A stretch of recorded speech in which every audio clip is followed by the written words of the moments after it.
Bună seara! Seara asta am reușit să fiu punctuală.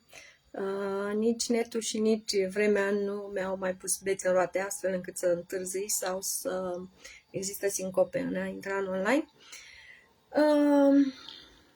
La noi vremea așa a mai revenit un pic, a fost soare chiar astăzi și atmosfera a fost destul de faină.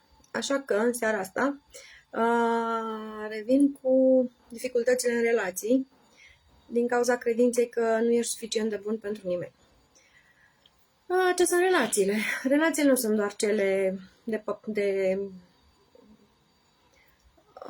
dragoste sau cele dintr-o căsnicie, ci relațiile sunt relațiile interumane, fie că e vorba de vecini, fie că e vorba de prieteni, de colegi, de membri ai unei comunități. Suntem oameni și suntem făcuți să fim sociabili.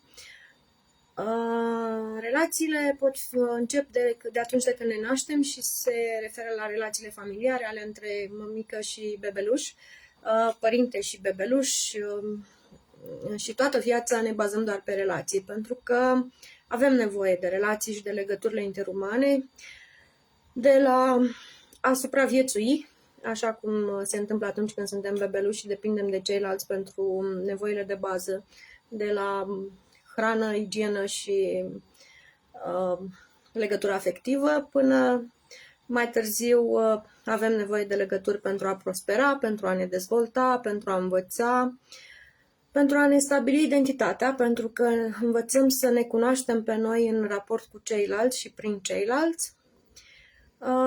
Ne vindecăm emoțional în raport cu ceilalți, pentru că ne vindecăm pentru că ceilalți ne sunt oglinzi, ne arată ceea ce nu ne place la noi sau ceea ce ne place la noi. Ați observat că atunci când se întâmplă să nu suporți o persoană fără să-ți fi făcut nimic, fără să fi deschis gura, pur și simplu prin prezență. Eu m-am obișnuit să încerc să înțeleg de ce nu-mi place o persoană sau de ce mă irită prezența cuiva, pentru că știu că e o oglindă pentru mine și că e ceva ce am de învățat, ceva ce nu-mi place la mine.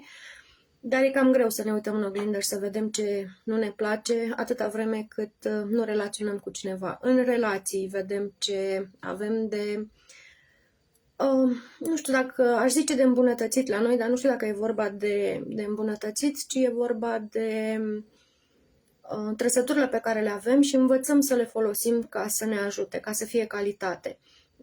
Eu nu cred în defecte și calități, ci doar în trăsături și depinde doar de noi să le folosim într-un context în care aceste trăsături să devină calități și nu defecte. Sunt defecte atunci când ne rănim singuri sau când îi rănim pe ceilalți.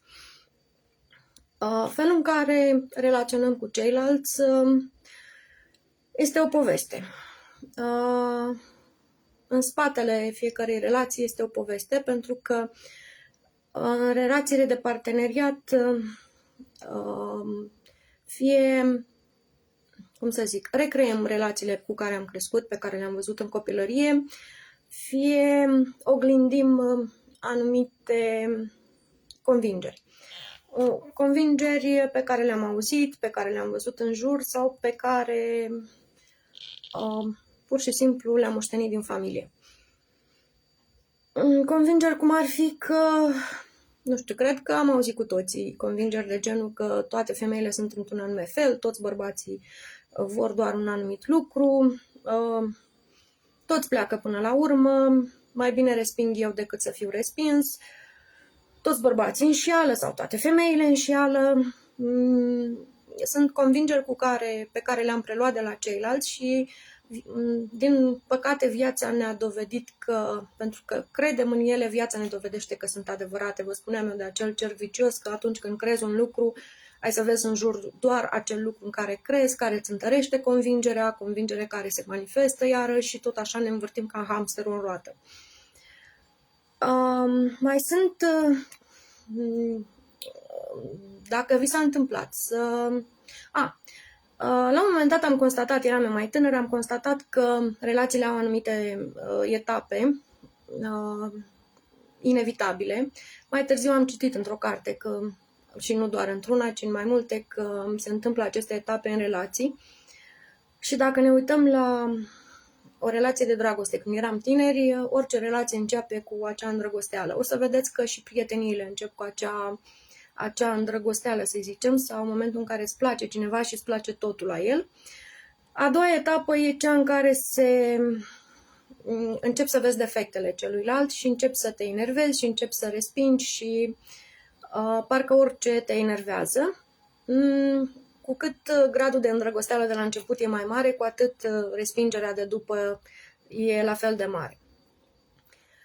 Da, ca să fac o comparație din fizică, e acel pendul cu care dacă îi dai un bobârnac se duce maxim într-o parte, se duce maxim în partea cealaltă și după aia oscilează până ajunge la o stare de echilibru. Cam așa e și cu relațiile. Dacă la început suntem super încântați de o anumită persoană, începem să vedem defectele și ne enervează la culme și mai apoi apar starea asta de oscilație, când ne place, când nu ne place, până când se echilibrează relația.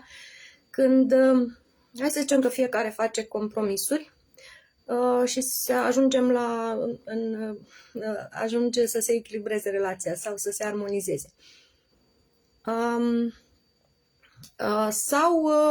Da, de multe ori plecăm în momentul în care, dintr-o relație, în momentul în care ajungem la acea stare în care ne enervează orice. Ideea e că mai târziu am învățat, cum spuneam, că oamenii sunt oglinzi și atunci când îmi place ceva, sigur am și eu, când nu îmi place ceva la celălalt, sigur e ceva ce nu-mi place la mine și aș vrea să corectez. Odată ce învățăm lucrurile astea, nu mai fugim, nici nu ne mai îndrăgostim atât de tare, nici nu mai suntem atât de încântați de oameni, pentru că știm că urmează etapa în care nu o să fim la fel de încântați, dar nici nu fugim atunci când trecem prin acea etapă de iritare sau de apăsa butoane, când ne supărăm unii pe alții degeaba. Iar mai apoi relația intră într-un plafon în care ne înțelegem bine și fiecare știe care sunt limitele celuilalt și învățăm să nu ne încălcăm limitele și să nu ne rănim unii pe alții. Dar la bază e această poveste cu nu sunt suficient de bun. Sunt situații în care intrăm într-o relație și suntem, unul din tipare e că suntem atât de...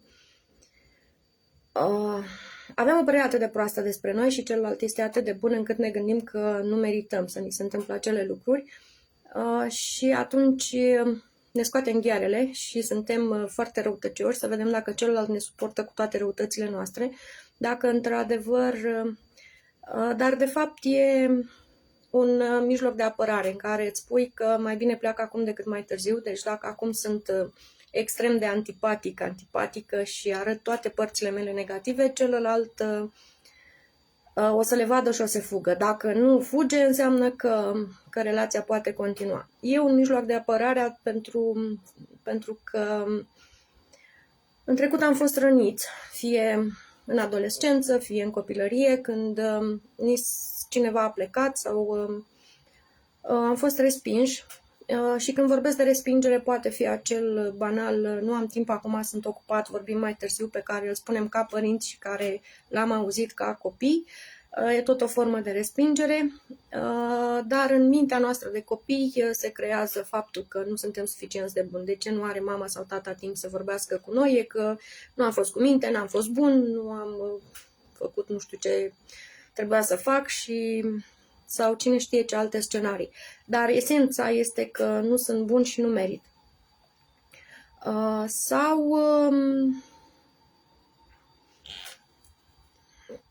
Sau mai e cealaltă extremă, când suntem convinși că nu suntem suficienți de buni și atunci facem tot posibilul ca să păstrăm relația. Ajungând la o relație toxică în care ne stingem cu fiecare secundă. Când îi oferim celuilalt tot ce credem că are nevoie, tot ce credem noi că are nevoie, călcând în picioare valorile și dorințele și nevoile noastre.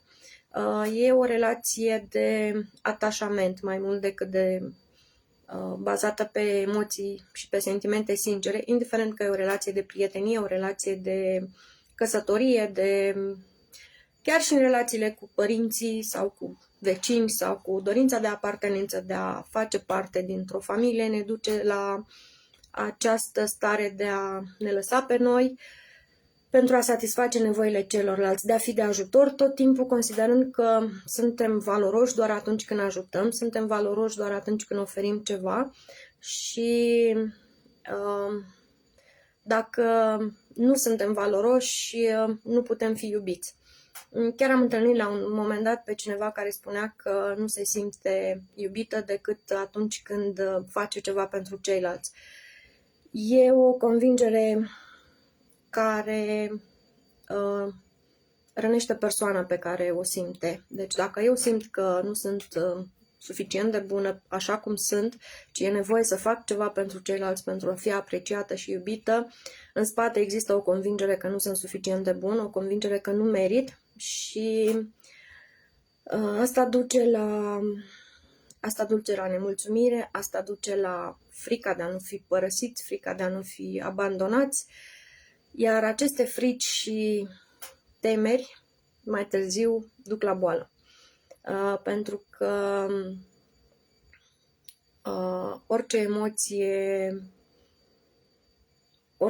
de genul acesta ne rănește și ne rănim noi pe noi pentru că nu credem că suntem suficienți de buni. Și cred că la baza multor, aș putea să vorbesc de răni, de traume, de multe alte chestii, dar să știți că în esență, în spate există mereu un numerit creat în copilărie într-o întâmplare, poate fi aparent banală, poate fi mai complicată sau mai dureroasă, dar de multe ori aceste convingeri se creează în întâmplări absolut banale.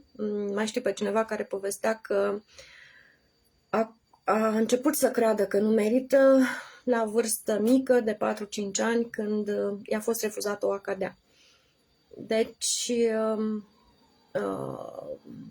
convingerea de genul ăsta nu se creează pentru că celălalt chiar a făcut ceva, ci doar pentru simplu fapt că așa ne-am simțit în acel moment. Și cam asta e despre modul în care reacționăm în relații. Am povestit doar modurile mai evidente, dar să știți că între o relație frumoasă și o relație toxică sau dezastruoasă pentru noi sunt foarte multe nuanțe și foarte multe subtilități. Important e să ne observăm, să vedem cum reacționăm în relații, cât de mult suntem dispuși să renunțăm la noi pentru o relație sau cât de arici ne facem atunci când avem impresia că celălalt ne vede așa cum ne vedem noi, adică că nu merităm, adică că nu suntem suficienți de buni. Tema live-urilor e că nu suntem suficienți de buni, așa că o să repet asta destul de des, ca să fiți atent la acest gând care se ascunde de multe ori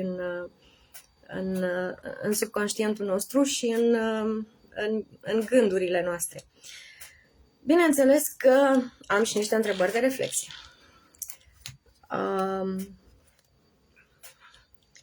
Cum vi se par relațiile? Se pot crea natural sau sunt dificil de creat? Simțiți confortabil atunci când creați o relație sau când interacționați cu ceilalți sau depuneți eforturi pentru a interacționa cu ceilalți? Ce impact au acele povești din mintea noastră asupra relațiilor?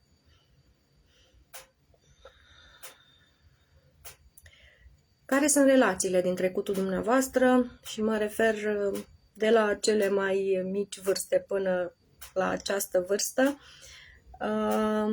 care au contribuit la formarea părerii voastre despre voi înșivă.